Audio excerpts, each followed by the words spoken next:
Hello, welcome to the Hoop Collective podcast. We talk about the NBA, which we are doing on Wednesday evening. Joining me from Boston, Massachusetts, where game one of the NBA Finals will take place Thursday evening, Tim Bontemps. Hello, Brian. Today, well, actually, you know what? I'll let you finish introductions and then I'll tell the story. Joining me from Boston, Massachusetts, where he's there to cover game one of the NBA Finals, which begin on Thursday, Dan MacMahon. Howdy, partners. Hey, there was a big old media day today, maybe 1,000 reporters. Did not see our fearless podfather. Didn't see Wendy. I am in New York City at the moment. Oh, big city slicker, eh? Yes, but I will be there tomorrow for the game. All right. Too busy on the links this afternoon to be out here at Media Day with the plebes working. Well, Speaking of being at Media Day working though, because people love MacMahon technology updates. We were walking over to the arena today, and I say to MacMahon, would you like some coffee? He goes, yeah, we'll go to Dunkin' Donuts. I said, okay, let me just pull out my phone here and order on the phone. Our guy could not get it through his head that you can order ahead to Dunkin' Donuts and have it ready when you get there. You just show up and there's the coffee right there. Couldn't get it through his head. Well, It was very when you amusing. say couldn't get it through his head, like he'd never heard of this concept? I mean, or I've he heard of the concept. I've never seen it actually executed. He was dumbfounded by the process. It was something to behold. That is amazing. We love MacMahon though, and We do love MacMahon. We're so happy that we're all together. Actually, well, I'm not there. We're yet, not but together. I was we'll going to say soon we're be not together. You're too busy Not. golfing today to be here. Otherwise, this would have been in person. It would have been great. Working. I am still in the office. I don't know what you're talking about. I am in the okay. office where I was at 7 a.m. wearing the same clothes. So I don't know what Yes. you're talking about. There's internet evidence that says otherwise, but we'll leave it at Ooh-wee. Listen, it's called team building. that. We ain't on that team. Speaking of team building, Kyrie and LeBron. Team building. Listen, man, we're not doing that. No, okay? we're not. I was just setting up the joke. Half of Kyrie's media availability today was spent on LeBron said nice things about you on his podcast. And Kyrie, answered it very appreciatively and all that. And then at the end, basically, I'm paraphrasing, but essentially said something along the lines of, leave it to LeBron to make this all about him right now. He said all about us, but yes, leave it to LeBron, who we haven't seen play basketball in 3 rounds, to dominate conversation at a finals that he's not participating in. So not here, not now. That's enough of LeBron coverage. The end. Well, stop by other ESPN programming on Thursday for more on Plenty that. of it. Yes. We talk about the NBA finals. That's Yes. what we're going to do now. All right. So you guys were at Media Day today. Media Day is always half bleep show, one half nonsense, and sometimes there's some interesting stuff. You elected MacMahon to write about what Kristaps Porzingis had to say about playing the Mavericks today.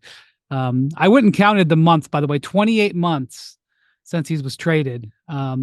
And not yet played in Boston, which he will do in game 3.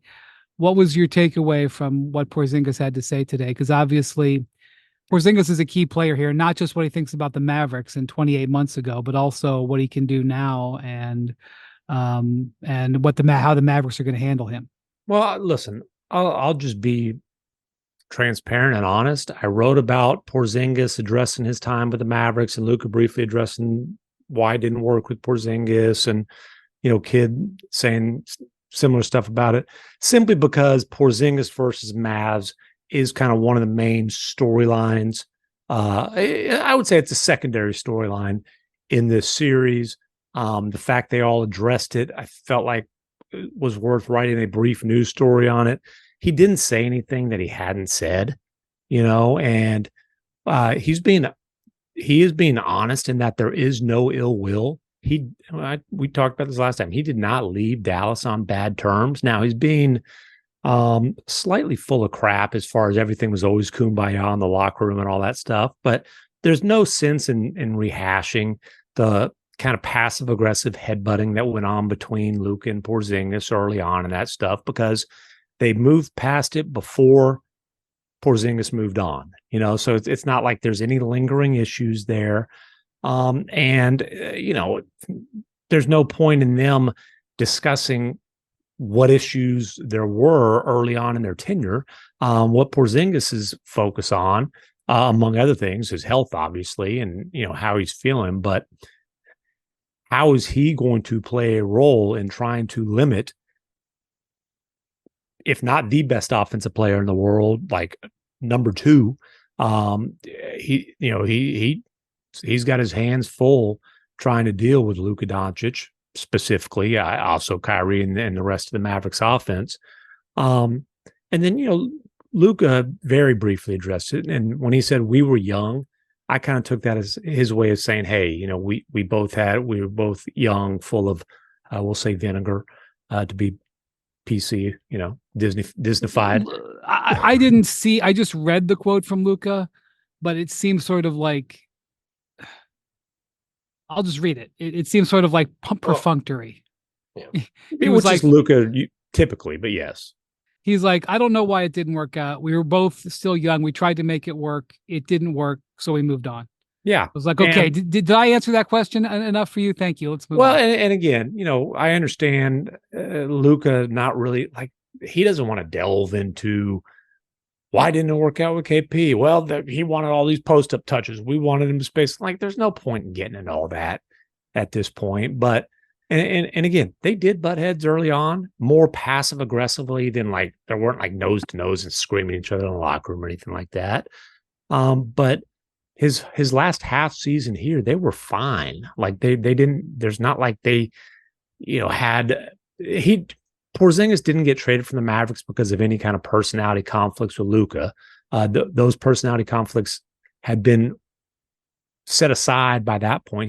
He got moved on, or they moved on from him because they looked at that duo and said, okay, with Luka about to get a supermax with KP on a max contract at the time, if we keep this together, we're locked into that duo and it's going to be tough to build around them. And they dumped Porzingis for two smaller contracts because they wanted flexibility. It took Dinwiddie's deal, who helped them get to a West Finals, but that was part of the Kyrie trade. And they basically said KP and Luka is not going to be a championship caliber duo. We've got to move on from KP and try to figure out another way to go about it. And the odds were against them, but they did that by managing to pull off Kyrie and building around that duo. Well, MacMahon, you correctly called that a secondary storyline in the series. I would say the primary storyline about Kristaps Porzingis in the series is one we didn't spend the last 5 minutes talking about, which is whether he's going to actually play. And we knew he was. Well, I know, but he did officially say he was going to play today. But I think the more interesting part was when I asked him, do you think your conditioning level is there where you can play your normal minutes? And he said, I'm honestly not sure because I haven't played in a long time and I've only been doing sort of moderate to light work over the past week in practice. Obviously, the Celtics have been practicing, but they're not exactly going like training camp right now. And I certainly think when you look at this series, one of the real fascinating questions to watch is how many minutes can Kristaps Porzingis play? Can he play 30? Can he play 35? Can he play 20? Like, what's the range going to be? And how effective can he be? Because the one place the Celtics have been consistently vulnerable in these playoffs is defensively at the rim. They have been bad, and Porzingis obviously will be a significant threat there. And then at the other end, we haven't really seen Dallas's centers be tested by a 5-out lineup yet, because whether Josh Giddey was out there for the Thunder, whether they didn't necessarily trust Chet Holmgren, I think, to beat them in the same way that they'd probably be afraid about Porzingis shooting at the other end. And then obviously Minnesota's playing Rudy Gobert a lot of the time in the last round. It's going to be very interesting to see how they are able to match up with Boston if Porzingis is out there playing at his full capacity. And I think we're not going to really know until tomorrow night what that capacity actually is going to be. Yeah, I was watching a highlight package that they put together at ESPN on how Porzingis played against the Mavericks the last time they actually played, which was in Boston, obviously. Mm-hmm. And he had I don't remember what his stats were from that game, but he obviously he hit 4 threes. I think it was 4 of 8 from 3. They showed all of them that he made, and I think they were all above the break threes. And which is normally where he shoots from. That's a huge factor in this series to me. Is Porzingis shoots from the top of the key or the wings. He does not just shoot in the corner.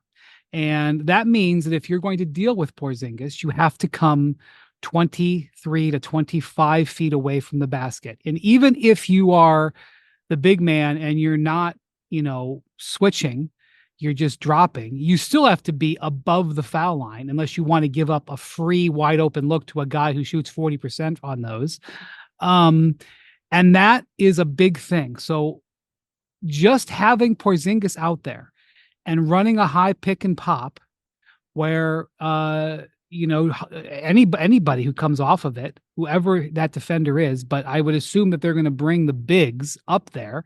They're going to, it's going to be Porzingis coming up and making that pick and pop is going to take Lively and Daniel Gafford away from the rim. And every step that Lively and Gafford move away from the rim on offense or on defense is a move in the right direction. And so to me, two of the things that I'm going to be watching a lot, and sometimes you think things are going to be important at the start of a series. They end up not being important at all. I mean, in 10, 15 days from now, we could probably come back to this pod and listen to what we were saying. And boy, like those guys didn't know what they were talking about. But one of the, two things I'm going to be watching is whether or not how much they can get the space. Because when you watch these highlights of Porzingis taking these threes, Lively and Gafford were up on him and the lane was wide open. There was nothing but green in that lane.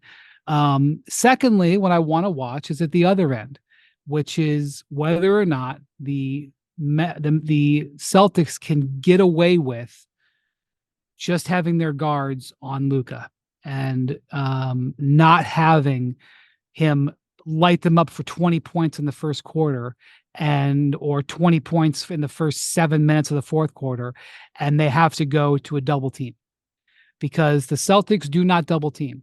It's not something they've done all year. They were a top 3-4 defense with barely double team. I think it was single digit percentage of times that they did on average in a game. And that's obviously Luka was such a problem for the Wolves that they had to double team routinely and they were not good at it. And maybe Boston, when they double team, will be good at it, but they haven't double teamed very much all year. So I wouldn't expect them to be great at it. And so to me, that's one of the things, MacMahon, can Luka, he's going to get his points. The guy averaged 35 in the regular season for crying out loud. But does Luka, go off in such a way that they need to bring Holiday and Derek White help, or Jaylen Brown, who was ever going to be on him? Or can he do it? Can they handle it? Because the Thunder, if I'm not wrong, guarded him straight up, and his stats weren't great in that series. Now he was dealing with a knee injury. I don't know how you see that, MacMahon. I mean, straight up loaded up behind Lou Dort, who obviously is an elite. The Celtics 2 perimeter defenders are on the all defensive team. Oh, the Celtics and when Luka says Lou Dort's top 3 defender, he has consistently said that Drew Holiday is the best perimeter defender in the league. The Porzingis thing is going to be interesting. If you're the Mavericks, do you need to see him make 1 or 2 before you really respect him as a 3-point threat coming off of, what has it been, 6 weeks? 6 weeks off? Do you need, is he rhythm? I'd personally be surprised if they let him get in a rhythm. Like I'm saying, before you really aggressively do that, but because their whole thing all playoffs long has been pack the paint. Now, this is a different beast. This is the team that led the league in threes made and threes attempted by a wide margin. I don't know that this is going to be a big Daniel Gafford series just because of the way that the Celtics stretch you out defensively. It wouldn't surprise me if we do see a fair amount of Maxi Kleber at the 5. He is a very good perimeter defender, a very switchy perimeter defender. But I tell you what, man, I think this is going to be a big time Derek Lively, the second series. He has become an outstanding perimeter defender. I point you to the play right before Luka hit the game winner over Gobert when he got switched on to Anthony Edwards and Ant couldn't do anything with it and ended up throwing the ball out of bounds when he had nowhere to go.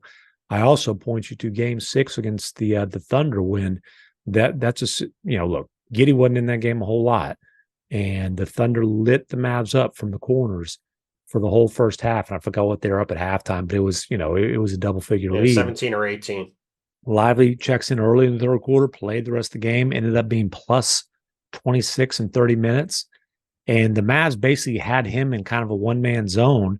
And I tell you what, at 7'1", he was protecting the rim and contesting in the corners. It was like, forget the double-double. What he did defensively in that game was phenomenal. So, again, for the Mavericks to win this series, there's a couple different ways I think they can win the series. One is just, hey, Luka and Kyrie are the two best players in the series, and they carry the Mavericks to a series win. I think Luka obviously has to be probably the best player in the series. But the other thing, Derek Lively has to be the most impactful rookie in a finals since maybe Magic Johnson. And that sounds like a really, really bold statement. But if you think about, like, not that many rookies are that impactful in the finals because the best rookies aren't sniffing the finals. I think the last rookie to be a real major impact in the finals for a champion was Sam Cassell. So what is that, like almost 30 years ago? But I think Lively's going to have to really, really continue to have the kind of impact that he has in the last couple of series. Well, one of the biggest stats to me that I saw in prepping for this finals was that the Mavericks are shooting 57% off Luka passes. When he creates an assist opportunity, he throws a pass, it's, the shot goes up. They're shooting 57%. Luka is awesome. He doesn't shoot 57%. Although sometimes he feels like he will. So what I'm saying here is, like, if you're looking at the Mavericks and you're trying to slow down this incredible offense, one of the things you have to consider is whether or not you want those guys still shooting 57%, or if you're going to be willing to try to deal with Luka throwing a couple of fewer passes. Why do you think the Celtics are not going to double, in my opinion? Well, why do you think that percentage is so high? In large part, he's obviously one of the greatest passers we've ever seen. And when he throws passes to guys, it's right in the shooting pocket and is brilliant. I mean, I'm not talking about the ones that hit guys right in the shooting pocket. I'm talking about the ones that hit guys in the hands a foot over the rim and they throw that thing down. They have 54 lob dunks in the playoffs. They have more lob dunks than every other team combined this postseason. So they have 54, which obviously leads. Did you see who's second? I think it's a single digit number, whoever it is. Yes. Denver with 9. Yeah. I mean, and so, and look, like, it continued against the Timberwolves. It continued, it's funny because the Clippers did a pretty good job taking away early, and then the floodgates opened. They'll lob you to death if you let them. They have, so just because you mentioned that, so Luka has thrown 8 lob passes from more than 25 feet in the playoffs. So, like, including one from 66 feet. He threw a lob to freaking, I'm sorry, that one was 61. He threw a lob to Lively inside the 3-point line in the backcourt. So, just again, to reiterate that, the Mavericks have 54 lob dunks. They have 8 from Luka that were from outside, at least outside the 3-point line.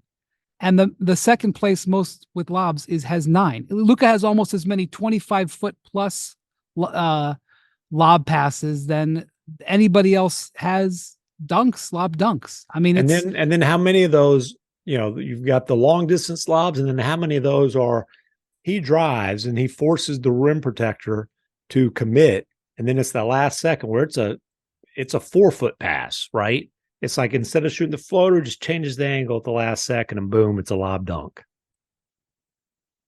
Yeah, you're right. That's a factor, and of course, Porzingis is even if he's out there and not 100%, he still stands 7'3". Mm-hmm. Of course, you can say if he's not moving great, he's going to have to move to get in position to challenge those shots. But and the other thing is people I've talked to, and Bontemps, we were talking to somebody today when I was on with Zach yesterday, he mentioned this too.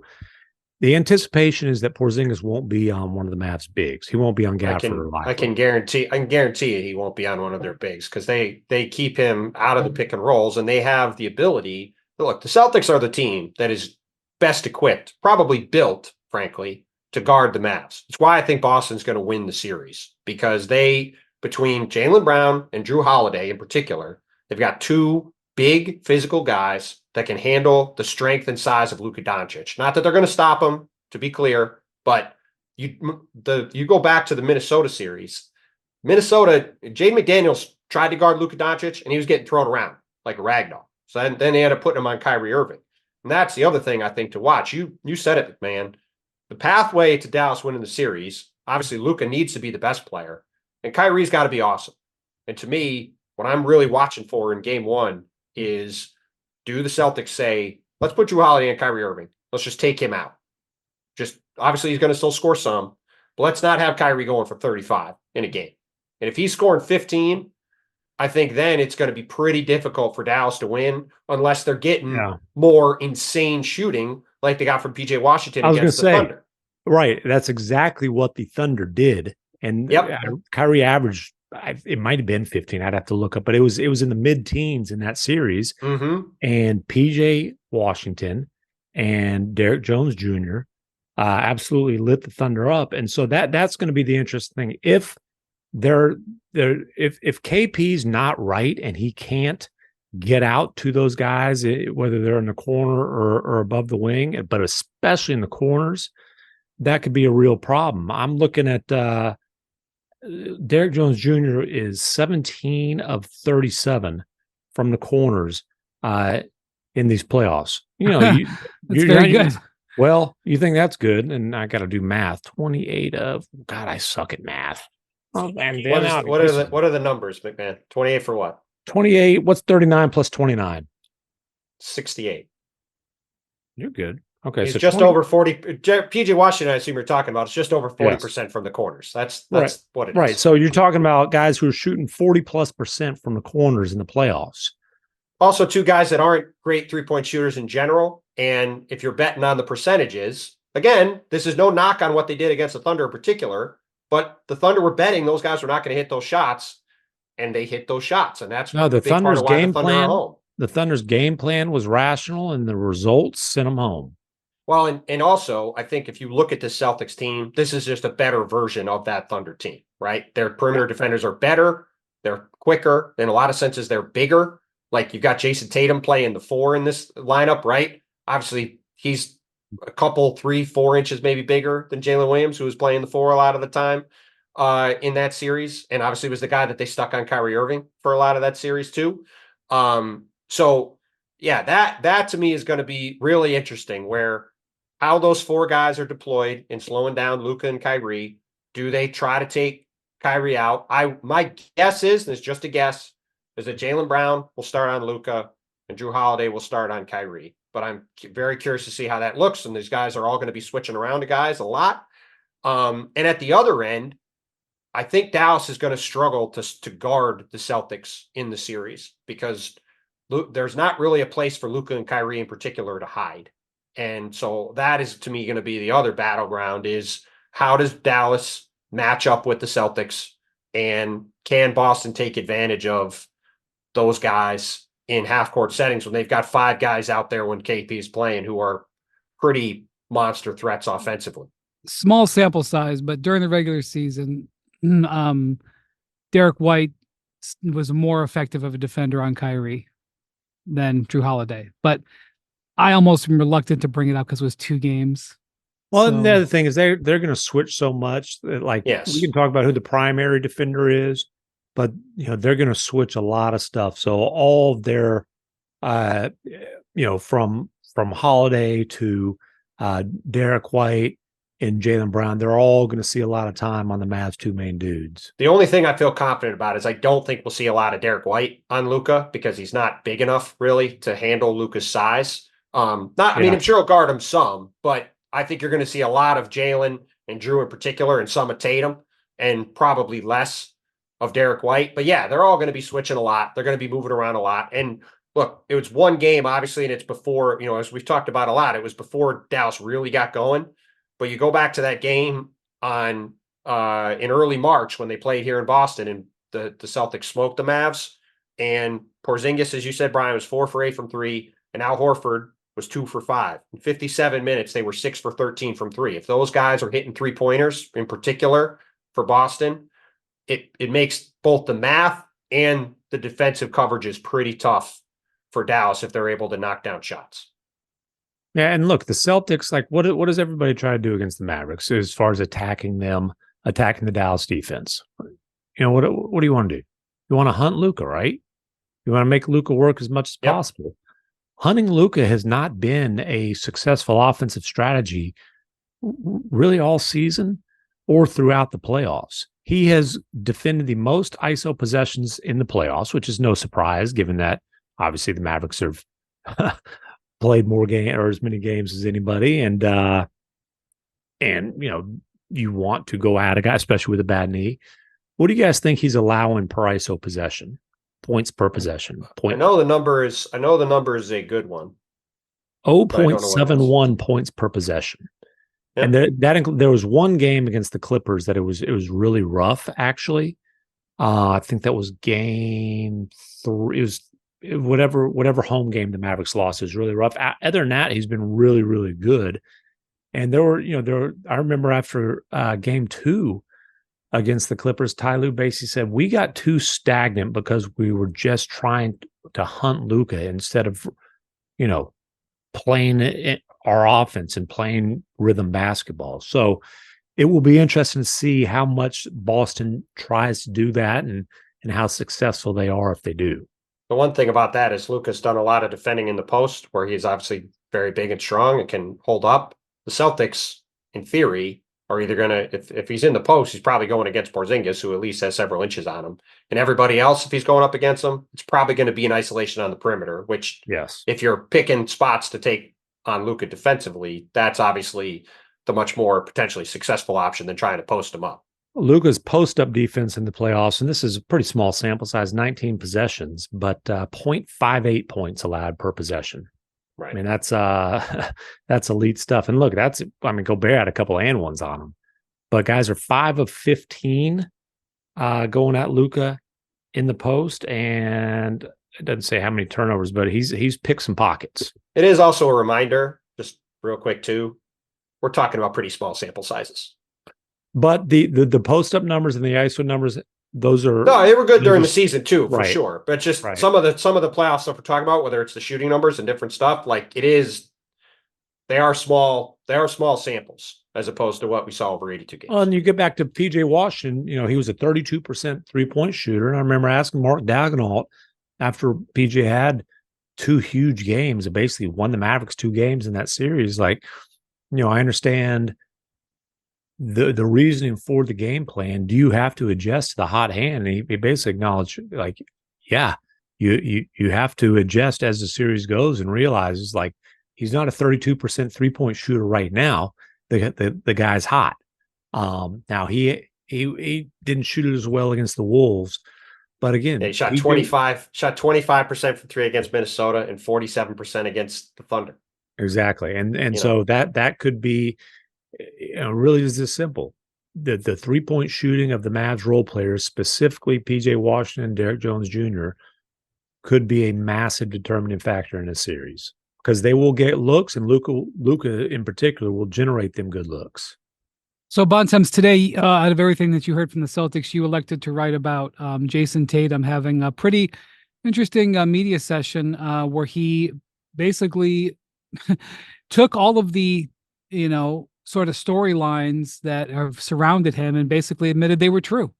He was like, yeah, of course I feel pressure coming into this situation. Of course, when you play for the Boston Celtics, your standard is higher because the trophies are named after the Celtics and all the banners up there. Yeah. And, that's something that I would have almost defended for him and said, look, he's not trying to move ahead of the Lakers and banners all by himself, or whatever. But he basically was like, yeah, I want to be considered. I want to be one of those guys up on those numbers. And I know to do that, I got to raise a banner. And so like, Tatum's, and I know you had another interview with Tatum that you wrote about as well. Like Tatum has been, in my view, kind of refreshingly honest and insightful about exactly what's on his plate right now. Look, I think the Celtics are in a great place coming into the series. I really do. I think, this is a team that has been through every possible situation over the past several years, often by their own doing. They will be the first to admit that they put themselves in difficult spots at times. But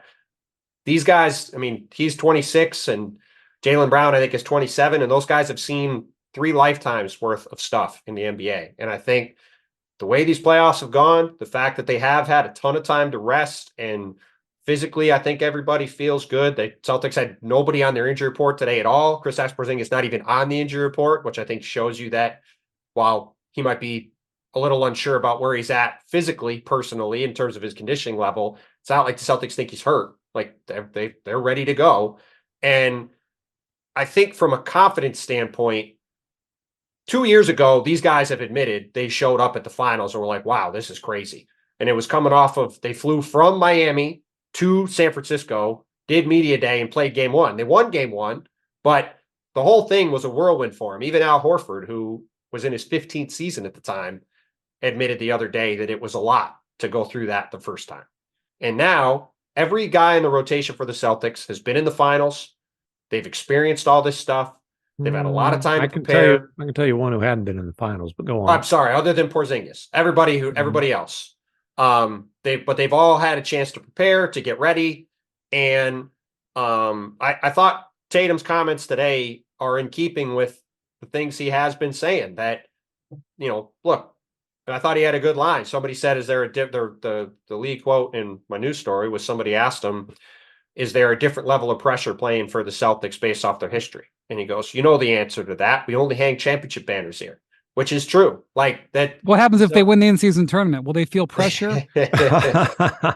I don't think they will, but we will maybe find out. The Lakers hung that puppy. Apparently they'll fire their head coach. But yeah, I do think that Tatum is in a really good place mentally. I think the Celtics are as a group, and I think they're really confident going into this series. I mean, there's a healthy dose of respect for Dallas. They obviously, a lot of them played with Kyrie. They obviously know Luka's really good. It's not like they think they're going to stomp these guys, but they feel really loose and confident, I think. And I thought Tatum's answers today reflected sort of the overall mood of the team, that at least before the ball goes up for game 1, if you're a Celtics fan, I think you got to feel really good about where this team is at. Well, and Tatum is 26 years old and has played 108 playoff games. I mean, think about that.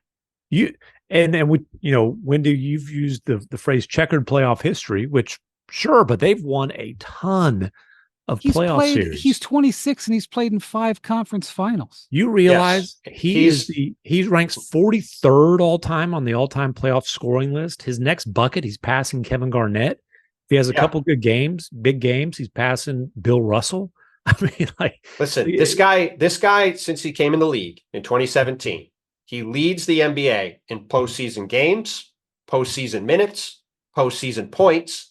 And by the end of this series, unless he puts up basically no stats in any of these categories, will be in the top 5 in rebounds, assists, steals, and blocks.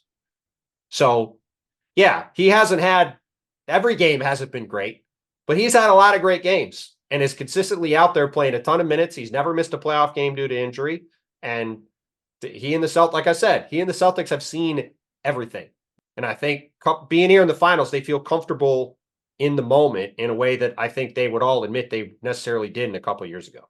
Being the face of the Celtics franchise is like playing quarterback for the Cowboys. Being very good's not good enough, right? Like, Tony Romo talks about football on TV now, but nobody considers Tony Romo a legend in Dallas, and he was like a multi-time Pro Bowler. It's not good enough because you're judged against Troy Aikman and Roger Staubach, just like Jason Tatum. He's been multi-time All-NBA. He's a top, whatever you want to say, 6'8" player in the league, but he's always going to be judged against against Larry Bird and, to a certain degree, Paul Pierce and Havlicek and Russell and all those guys. It's just that's part of the deal when you play for the Boston Celtics. This was an ultimate championship or bust season because of the roster, because they've been knocking on the door, but it's a championship or bust franchise. Well, and I got a trivia question along those lines. There are 5 people. Hold What's on, the man. quiz? Pause, baby. And now, to present today's trivia question, the whiz of the quiz, Tim Bontemps. There are 5 people in Celtics history to win Finals MVP. One of them not Bill Russell, who the award is named after because it didn't exist before. Hold on. Start over, because I was trying to think of potential lyrics for a USWB theme song, but I'll work on that. Sorry, go on. Start over. My bad. There are 5 Celtics that have won Finals MVP. Who are they? Oh, Paul Pierce. Cornbread Maxwell. That's the one who you weren't going to get. I disagree. That is not the one you were not going to get. He is the one who's not a Hall of Famer. That he was a hell of a player. Dennis Johnson. Did he win one? Nope. Okay, so Larry Bird, Paul Pierce, correct. Cornbread Maxwell, correct. Havlicek, John Havlicek. There wasn't a Finals MVP in Bill Russell's day, right? I said that's why the award's named after Bill Russell, because he couldn't win one. Listen, I am outstanding at only being selective with how many words I listen to come out of your mouth. Dave Cowens. Dave Cowens is a good guess. I don't think you're going to get the other one. The JoJo White is the other one. JoJo White. But I mean, you're talking about 4 Hall of Famers and Cedric Maxwell, who's got his jersey retired by the Celtics and was a fantastic player. So if you win, if the Celtics win, I think it's going to be because Jason Tatum plays really well. And is hold on, Perk never won Finals MVP. He did not. Oh man. How about Perk at the Red Sox game the other day? First of all, I don't know what size that bat was, but it looked like a toothpick in his hand. Second of all, I told Perk, I said, I hope you didn't play for the Beaumont Little League, because man, if you did, I got to question some of those coaches. Congrats to the big fella getting into the Texas Sports Hall of Fame. That was pretty cool. I told him congrats on that when I saw him today. Is Tony Romo in the Texas Hall of Fame? Because, he wasn't a legend. I don't know, maybe for golfing, but not for football. Well, that's true. He's good. But listen, if Tatum's got a chance to be on that list, and if the Celtics can get this done and win a title, it's gonna. Him and Jaylen Brown are already ticketed to be in the rafters, but if they get a title this year, nobody else is wearing either of those numbers again for the Celtics, and it's all sitting there for him. Luka's obviously the best player in the series, but the Celtics won 64 games. They had a net rating of 11.7. They've got the best top 6 guys in the league. Their 5 starters and Al Horford. It's not really close.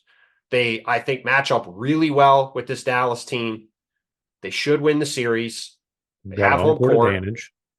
Now this is the opportunity. They had a perfect path through the Eastern Conference. Everybody had injuries. They were way better than everybody anyway during the season. This is the moment for them to step up. And I think the fact that Tatum and Jaylen and Drew Holiday, all these guys were talking about it, they all are comfortable with the fact that this is the moment they have to take advantage of. And like I said, if you're a Celtics fan, it's going to be a big task to beat Luka and Kyrie and the Mavs, but I don't think the Celtics could be in better position physically or mentally coming into this series than they are right now. Well, MacMahon has given up predicting series, which I support. But I will say that one of the crazy stats for this week is that I've seen is that there's only been 3 Eastern Conference teams favored to win the finals since 2000. 3. What's the quiz? Do you know who the 3 are? One of them being the Celtics this year. The Celtics this year. Since 2000, how got to be the Heat. The Heat in 2013. Yes. Probably 2012, 2011. 2011. The Heat in 2011, which is when MacMahon went against the grain and said the Mavericks were going to win. Now, he won't do that this time. He's not making a prediction. But I would just say it's very rare that you can make a wager on a Western Conference team in the finals and get positive odds. Well, and I'm looking for Jackson, help me out if you can find this, because you're like an internet dork. I don't even know hardly working. Jackson just wanted you to know that Tony Romo is in the College Football Hall of Fame. From Eastern Illinois, that's a bunch of crap. Do you know that former Chicago Bears general manager Ryan Pace is the only player ever to be a football teammate of both Tony Romo and me? Played with him in Pee Wee Middle School. He also, he played at Eastern Illinois. Anyway, he's not in the placeholder Hall of Fame. I covered that game. Jackson, you might be able to find it. The ESPN bet numbers, the money is so heavily on the Mavericks, and obviously, that's in part because of the odds, but it was 80 some odd % of the money is on the Mavericks to win the series. Well, listen, I think a lot of what's going on with Dallas coming off the Minnesota series is a lot like what was going on with Minnesota coming off the Denver series, where I think Minnesota obviously had a really, really good matchup against Denver, took advantage of it, played well, won that series. Then going into the Dallas series, I did not think it was a very good matchup for Minnesota at all. Well, I picked Dallas to win the series. And we saw Luka and Kyrie, especially Luka, really was able to get wherever he wanted and take advantage of Rudy and take advantage of the Minnesota defense. And obviously they go on, even though the games are close, they take over down the stretch of those games and they win. Now, I think there's certainly a lot of pass for Dallas to win the series because they have the best player. Luka could certainly get those other guys going. Kyrie is certainly plenty familiar with the Celtics, and he could certainly come in here and have big games. We've seen him have huge games in the finals before, but I do think this is a pretty bad matchup for Dallas, especially compared to what they just came through. And I sort of think because of the way they won that series, because of Luka's obvious ascension, might be the best player on the planet. I think that, like the fact that the money's going that hard in that direction, I do think people are way selling the Celtics short because of their, checkered, to use the word, checkered playoff history and the fact that Luka's coming off this unbelievable series. We had the incredible step back on Rudy and everything else. Yeah, no, Jackson, not the odds, minus 225 on the bets he's talking about, Jackson. Like how much of the money? I think it's like 89%. It's 80 some odd %. Come on, Jackson. Goodness sakes, man. I give you credit for knowing how to. It was on some Instagram post, one of our. Oh, so maybe it's fake news. Maybe it's just fake news on your part. No, it was on one of ours. I don't remember if it was whatever. I don't remember. I'll say one massive difference, but your comparison of the Mavericks in this series, Timberwolves last series, that was an awfully quick turnaround from coming back from 20 down in Denver for Game 7. They basically hopped on a plane and played 48 hours later, started that series 48 hours later. The Mavericks made pretty quick work of the Wolves, finished it in 5 games, and then had a little bit of time to decompress and catch their Jackson breath. has delivered 89% of the bets. Yep. Wow. Listen. So they've got the Mavericks at plus 180, and that's with 89% of the money. That they've had to pull those odds tighter just to try to balance their bets, right? Our 401ks are absolutely screwed if the Mavericks win this series. All right. Well, we'll be talking about it. We'll be recording a pod on Sunday night after Game 2, and we'll be back with this pod on Sunday. It'll be post on Sunday morning. I am picking the Celtics in 6 since everybody else is too afraid to make a prediction. Well, yeah. Listen, congratulations. I mean, you want a freaking cookie? What do you want? You want a lobster roll? I don't want anything. Lobster? Everyone else is afraid to do it, so I'm not. So that's my prediction. I don't think it's not a matter of fear. It's just that since when did being a reporter mean that you're supposed to be a predictor? Listen, man, we're distinguished journalists here, buddy. I don't know where that journalists migrated.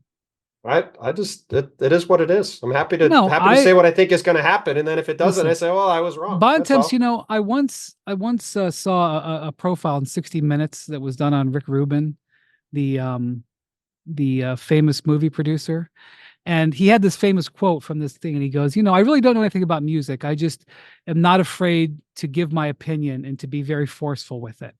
And obviously, he does know about music, but basically, what he's saying is, I'm not afraid to say what I feel, and I don't care what anybody says, and I'm very confident in it. And musical artists need that, apparently. That's Bontemps. Bontemps is not afraid to say the way he feels. That's true. I saw Bontemps get accosted today because of months-old opinions that weren't favorable about the Mavericks trade deadline. I mean, just really somebody who clearly doesn't listen to the podcast. Yeah, just some accosted. That's a big word for you, MacMahon. It was a big. I am very impressed by the use of the word accosted correctly, MacMahon. Nice yeah, work. no, I Googled it before the pod just to make sure I knew what the hell it meant. Our colleague at ESPN, Tyler Fulham, who does betting for us, said that it would be the third biggest money line upset in 30 years. Well, there's a whole lot of people that are betting on it. If money line that actually upset. Surprised me because I don't know. I didn't feel like plus 180 was that massive of an underdog. No, I'd be interested. Obviously the Celtics being over minus 2-1, I think is more what he's referring to in a heads-up series. By the way, I don't think any of the Mavericks want to hear that all the money's on them because boy, they love that underdog role. Oh, nobody was picking us. Nobody was picking us against the Clippers. Nobody picked us against the Thunder. Nobody picked us against the Wolves. I think they were favored against the Clippers. Yeah, they don't want. Yeah. They don't want to hear that. All they know is they've opened every single series on the road and they've bumped off 3 straight 50-win teams, and now they're going 50-plus win teams. Now they're going after a 64-win team, and they are the little engine that could, man. Listen, look, we're either going to be talking in a couple weeks. We're going to be talking about a couple weeks about Luka fully ascending to the top of the mountain and being the best player on the planet, and having maybe one of the best runs through the playoffs ever, and winning the title, or we're going to be talking about the Celtics being a historically great team because they have the resume of a historically great team, other than they got to just get 4 more wins.